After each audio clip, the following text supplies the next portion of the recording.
Henry had always loved his neighborhood. Nestled in the heart of a diverse community, he had made friends from all walks of life. Families, artists, retirees, and students, each contributing to the colorful tapestry of their small town. As a respected local mechanic, Henry was known for his warm smile and generous heart. He spent his weekends tending to his garden, fixing up cars for those in need, and enjoying family barbecues that echoed with laughter and stories. But on this warm Saturday morning, as Henry bent to close the shed in his backyard, he felt a strange tension in the air. He had just finished organizing the tools and equipment he used for his various projects, a bit of woodwork here, some mechanical tinkering there. Just as he fastened the latch, he caught a glimpse of movement from the corner of his eye. Turning, he saw Leslie, a new neighbor who had moved in a few months earlier. Leslie had a reputation in the community. While some avoided calling her out directly, whispers often surrounded her, and the word Karen had begun to circulate informally among the locals. It wasn't just her entitled attitude, it was her unwarranted hostility towards anyone she deemed different. To see her step onto Henry's property made his heart sink. "Henry!" Leslie called, her voice sharp and demanding, laced with an urgency that made Henry uneasy. "What's up, Leslie?" Henry replied, trying to keep his tone neutral. Leslie's brow was furrowed, a mix of annoyance and disdain on her face. "Why are you closing that shed? What are you doing back here? It looks suspicious." Henry's jaw tightened, anger rising in him. "It's my shed, Leslie. I'm just closing it like any other homeowner would. Do you need something?" "Just stay right there," she barked, pulling out her phone. "I'm calling the police." Henry couldn't believe it. In his own backyard, closing his own shed, he was being threatened with police action as if he were some kind of criminal. "Wait, are you serious right now?" he asked incredulously, taking a step back, feeling the world around him collapse. "Stay where you are," Leslie snapped, her voice loud. "This isn't right. You're acting suspiciously." Henry stood rooted in disbelief as Leslie dialed 911, her eyes glaring at him like he was the worst kind of threat. He knew he was being judged based on the color of his skin, something he had faced throughout his life, but never quite like this in his own home. The humiliation, the anger, and the sheer absurdity of the moment came crashing down on him. But he wasn't going to let her ruin his day or his peace. As the operator picked up, Leslie spoke into the phone, her voice dripping with disdain. "Yes, I'd like to report a suspicious man in my neighborhood. He's B," she paused, her eyes narrowing. "He's black, and he's closing a shed that he shouldn't be near." Henry's heart raced. He felt a mix of fear and anger boiling within him. He felt invisible chains of systemic injustice coiling tightly around his chest. "Ma'am, can you describe the situation further?" the operator asked. Leslie continued, "He looks menacing. I don't know what he's up to, but I don't trust him. He shouldn't be here. I want someone to come out." Henry sighed deeply, his visible breaths cutting through the warm air. This could end badly. He was acutely aware of how interactions between people of color and the police could turn lethal, especially with someone like Leslie instigating fear. He moved back toward his house, hoping to de-escalate the situation. "Leslie, please. This is ridiculous," he pleaded. "I'm just a neighbor." But her attention was fixed on the call, completely dismissing his presence. Several minutes later, he heard the distant sound of sirens. Panic surged within him as he felt his gut twist. Why did it have to come to this? He had done nothing wrong but was now at the mercy of a system that could easily misjudge him. The police car pulled up slowly, its sirens wailing fading into a dull hum. Henry spotted two officers stepping out, their bodies tensing as they approached. He recognized their faces. They were from the same department he had worked with during community events. Still, this situation was different. One officer, a tall man named Officer Davis, had his hand on his belt. "What's the situation here?" he asked, his voice steady but firm. Leslie stepped forward. This man was acting suspiciously. I don't feel safe with him in our neighborhood. Her words carried the weight of judgment and fear which didn't reflect reality. Officer Davis's eyes flicked toward Henry, who stood with his arms at his sides, trying to project calmness while his heart raced. "Can you clarify what exactly made you feel unsafe?" he asked Leslie. "He's just here, closing up his shed, wandering about. I don't know what he was planning," Leslie exclaimed, her voice escalating. Henry, feeling a surge of both desperation and anger, finally spoke up. "Officers, I live here. I'm just working in my yard, and Leslie seems to have decided I'm a threat simply because of the color of my skin." Both officers exchanged glances, sensing the heightening tension. "Sir, we need you to remain calm," Officer Davis said. "Let's talk this through." Henry took a deep breath, trying to maintain his composure. "I understand, but I've been targeted just for existing in my own neighborhood. I've done nothing wrong. My shed is my property, and I'm simply closing it up." Leslie, not backing down, interrupted, "But you have to understand my concerns. People can be dangerous."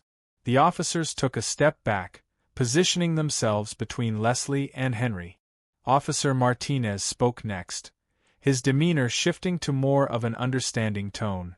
"Ma'am, it's important to remember that not all unfamiliar situations are threats.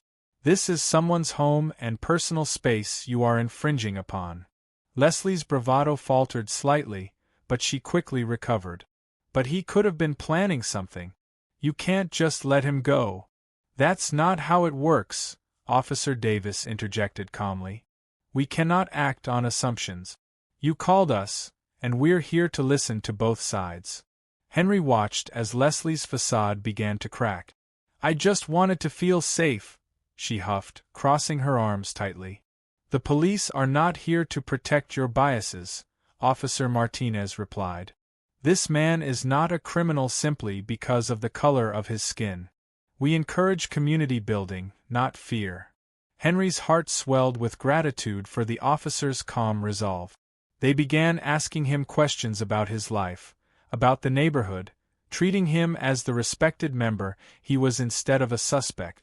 Eventually, after a thorough conversation and an apparent change in Leslie's composure, the officers decided that no action was necessary. They assured Henry, encouraging him to continue his day. Leslie, on the other hand, stood awkwardly, her face shifting from anger to a muted horror as she realized her misstep. "Thank you for your service," Henry said to the officers, who nodded in return. As the police car drove away, Henry felt relief wash over him. His chest lightened. He was still a valued member of his community despite what had just transpired. He took a deep breath, shaking off the tension of the moment, but he couldn't help but glance back at Leslie, who stood frozen in place. Days turned into weeks, and the incident at Henry's shed became a hot topic in the community. The narrative surrounding what had happened shifted, her unfounded suspicion and behavior sparking widespread discussions about race, bias, and prejudice. Leslie became a figure of ridicule and anger among many of Henry's neighbors who banded behind him. Henry, for his part, used the incident to promote dialogue and discussion through community meetings, providing a safe space for neighbors to express their thoughts and experiences regarding race and policing. He invited inclusive speakers who discussed empowerment, racism, and justice, working toward healing and growth. Leslie, however, struggled to cope with the aftermath of the public backlash against her actions. The shunning began with her neighbors whispering as she passed, turning their backs, and ignoring her at community gatherings. It wasn't just the neighbors. She lost out on business opportunities as her employer, a local bakery, faced pressure to remove her from marketing materials due to her actions. The fallout was swift, relentless, and unforgiving. Months after the incident, Leslie found herself sitting alone in her now empty house, surrounded by the memories of a lost social life. The tight-knit community she once felt was an enclave of exclusivity slowly turned into an echo chamber of regret and isolation. Conversations swirled around her, instigated by her own actions. Meanwhile, Henry's life flourished. The community rallied behind him, supporting an initiative to combat local racism, spearheaded by the lessons learned from the incident. Henry became a figure of community empowerment, representing resilience, hope, and a refusal to be defined by bias. On an invitation from a neighbor, Leslie came to one of Henry's community events months later, craving redemption and understanding. As she hesitated at the entrance, she noticed the signs promoting respect, unity, and understanding of diversity ringing through the gathering. Hesitantly, she stepped inside, her heart heavy, but her spirit yearning. Conversations flowed around her as she caught glimpses of Henry, who was engaging with families and addressing their concerns with care. His words resonated with her as he spoke about community compassion and the importance of standing against prejudice. As Leslie approached him, she felt an overwhelming wave of guilt wash over her.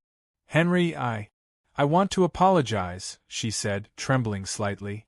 "I see now how my actions hurt you and the community. I misjudged you, and I'm sorry." Henry paused, searching her eyes for sincerity. "Apologies mean little without action, Leslie. But understanding is a start." He extended his hand. "Change starts with acknowledging mistakes." Days passed, and slowly, both Henry and Leslie began to engage in conversations, challenging each other's perspectives while fostering understanding. It was strenuous, emotional work, yet they both grew. Leslie reached out to others in the community, pledging to learn more about racial justice and how to combat prejudice. Henry noticed the subtle shift in her demeanor. She became less defensive and more open. Her journey of growth had begun not just as a recovery of relationships but of her own internal biases. As she joined community initiatives aimed at fostering diversity, she slowly earned back a semblance of trust. Leslie's transformation didn't happen overnight, nor was it without resistance. She faced questions from former neighbors, skepticism about her true intentions, and the fear of being ridiculed, but she was determined not to shrink back. As she immersed herself in community projects, she found new friendships forming, not out of pity but understanding. The dynamic between Henry and Leslie showcased the complexities of racial justice in America. Their journey resonated with many in their town, serving as a reminder of humanity's capacity for growth, change, and redemption. It became an inspiring narrative of healing and bridging divides, urging conversations that had once sown discord. As the years went by, Leslie became a fervent advocate, working alongside Henry to mark significant dates concerning civil rights, and championing local diversity initiatives. The community that had once stood divided began to embrace a path toward togetherness, fostering genuine relationships between its residents. Henry continued to drive home the message of racial justice, and slowly, the community evolved into a beacon of hope, a living testament to the fact that change was always possible, even in the most impossible circumstances. In that journey, karma had played its role effectively. Leslie had faced the consequences of her actions, but rather than being defined by them, she chose to examine her beliefs, grow, and channel her remorse into a force for good. As for Henry, he emerged not just as a survivor but as a thriving leader in his community, grounded in love, resilience, and the profound belief that justice starts with compassion and understanding. In time, they found themselves sharing a space not only as neighbors but as allies in a movement towards enlightenment and understanding. Together, they beamed with hope, knowing that the journey was far from over, but a new chapter had indeed begun, marked by healing, resilience, and an unwavering commitment to justice for all.